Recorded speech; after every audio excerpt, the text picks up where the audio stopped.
Hello and welcome to the Wixoss Diva Live episode 4 review. I'm Callan. And I'm Honey Panda Bunny. I'd say this episode of Wixoss was a really good one and probably my favourite so far. I felt like there was a lot of developments here between the characters and a lot of growth between all of them, as well as being able to see a big climax at the end of this episode. Yeah, I thought this was a really interesting episode that broke up the enemy of the week formula that we'd seen until this point, and this episode obviously introduces what will probably be a little tournament arc. And while this episode didn't do anything revolutionary, what it did do was solid setup, and we are introduced to a new obstacle for our heroines to overcome. So this episode introduces us to Futuring Diva, a single round robin tournament for hot upcoming teams. The top 2 teams with the most wins at the end make it to the finals, and the prize being a big boost to their rankings.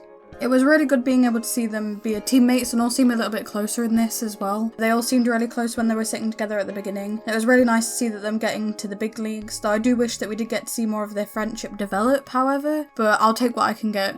They're clearly riding high after their undefeated streak going into this tournament, and there are 8 teams including some old faces, Universe's Beginning, Card Jockey, Kyurun, and naturally our protagonist No Limit are also participating, still going undefeated going into the tournament. It's nice to see that these old faces haven't just been thrown to the wayside, and I like to see that they still get to play a role. At least 3 of the other teams appear to be inconsequential as they get steamrolled by No Limit. So tournament arcs are very popular in anime, as they're a great way of showing off a lot of characters. They showcase some fun matchups, and it's a really great tool to develop a lot of characters. And while I doubt we'll see it, I would really like to see Universe's Beginning versus Card Jockey, as I think that would actually be a really interesting battle, and I'd be interested to know which one would win.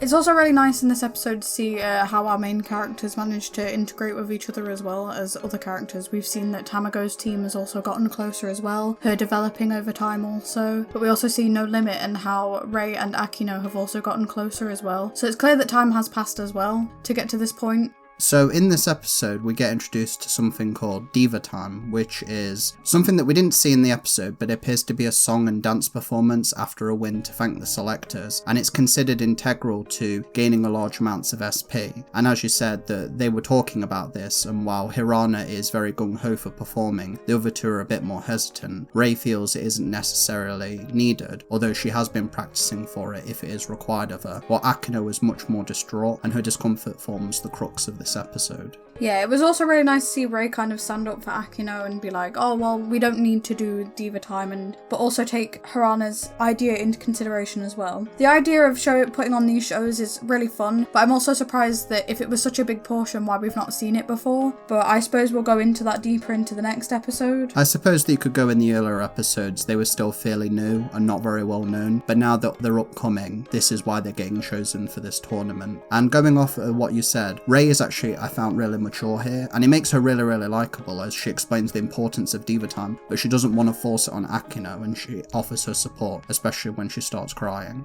And it's such a small thing, but when they go into the Wixoss land, it shows 2 of the girls watching are wearing the same school uniform that Ruko wore in the original. And when I first saw this, I actually verbally yelped when I saw it. It was a pretty big overreaction in hindsight, but I really appreciated the reference. And also in that scene as well, we meet Ria, who was another one of the Eternal Girls, who in this episode serves as a commentator for the tournament. And I actually really like this because as I follow esports, I know that ex-players often become commentators, coaches and experts. It actually feels really natural to have her voice her thoughts on the proceedings. And I also thought that the host felt better utilised here during the battle and with him explaining the tournament. Also going on from what you were saying about esports, the way that the team also talks later on when they've got all of the main leads of each of the girls sat down, that also felt very esports to me, where they're kind of setting up storylines for this bigger match to show in front of an audience. Being able to gain SP that way is almost an act between all of them. And that's another thing as well, is on that scene with the Diva TV, I actually thought that was also utilised so much better in this episode. Overall, I thought the world building in this episode was a much improvement from the last one, because having an interview with the 4 main leads makes complete sense, and we see that of all the other teams that No Limit previously defeated, they're all looking for revenge in this tournament. Miko from Kyurun, she goads Hirana because of their lack of Diva Time in their previous battles, and Hirana in anger proclaims that they can perform when they win, and Akino's obviously watching these proceedings and she looks incredibly upset afterwards.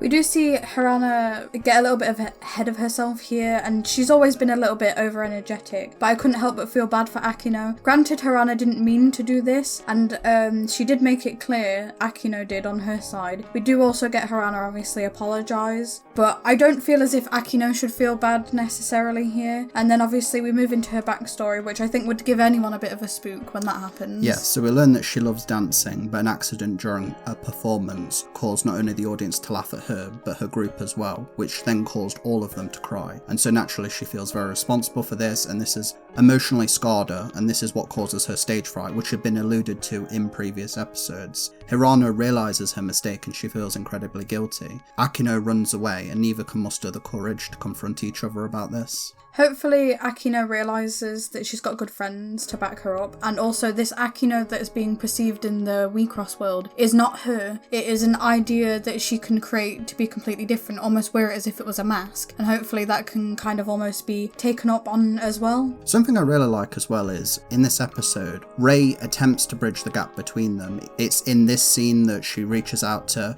Hirana, but she pulls away at the last minute. She does try to talk to Akino in the earlier scenes, and even during the battle, she's the cool head that's trying to get them to focus, but she doesn't have the bond that the other two have. Obviously, they're childhood friends, there's a much stronger emotional connection, and she hasn't forged that with them yet, so that's why her words go on deaf ears. I do also feel that the argument, with it still being ongoing, was a little weird, because I feel like they're all so close that they would talk about this, and it feels like Rei would have made them talk about this with how their team goes, obviously. But Akino did run away, so there wasn't really any time to speak, to be fair. I think it's a case where they're all scared to want to be the first to speak. So I wanted to talk a bit, the card shop owner who is watching the battle, and she previously had a talk with Hirana about her feelings with Akino, and I'm pretty sure that she's the final Eternal girl, the one that's the pink-haired one. Obviously we were introduced to the orange-haired one and then Mika in the last episode, and I get a heavy feeling that this is the case just from the framing of her looking at her reflection and commentating on the adversities that divas face. It just cements her past history for me. It's just a theory, but it feels very obvious, and especially because she is watching the battles as they're going on. So we go into a rematch between No Limit and Universe's Beginning.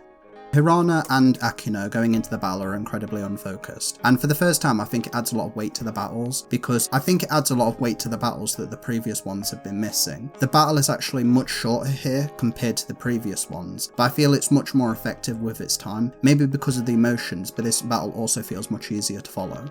Yeah, it was a really interesting battle and I did enjoy it. I also felt like I could really hype up for either team, and it did feel that that came back into play here as well. I really enjoyed Tamago and her getting a little bit more excited, more in tune with people, getting a bit softer, you could say. So I was fairly lukewarm on Universe's Beginning on their last appearance, but I actually really enjoyed their characters here. The interaction between the three were incredibly cute. I especially liked Bang offering Tamago a sweet and her blushing in response. It felt a much closer bond between these in this episode, and the dynamic of taking a defeat and using it as fuel to improve is such a strong message, and it really did make me want to root for them. And I actually think they serve as an excellent window for hopefully how No Limit will bounce back in the future. So Rei tries her best to rally the other two during the battle, but neither can really concentrate. Hirana rushes in without thinking, which causes them to lose, and she takes the final blow for Akino. All of them are devastated with the loss. Akino sees her past reflected in the present, causing her to cry.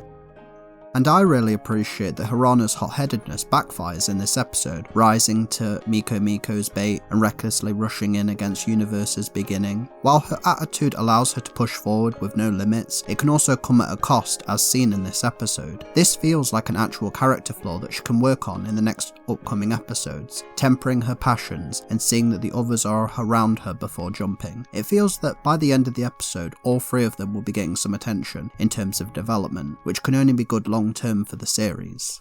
And I think it was a really good idea to give them a loss here, because it can help encourage growth for all three of them going forward, and it definitely makes me much more excited for the next episode, which is the first time that I can say that for this series. Yeah, I'm excited for the next episode as well. We've got a lot of, well, at least I've got a lot of questions. Will Rei leave the team? We've seen before that if she doesn't think people are serious, she will leave the team, and obviously Hirana and Akino were not on their best behaviour in this one, working towards the goal.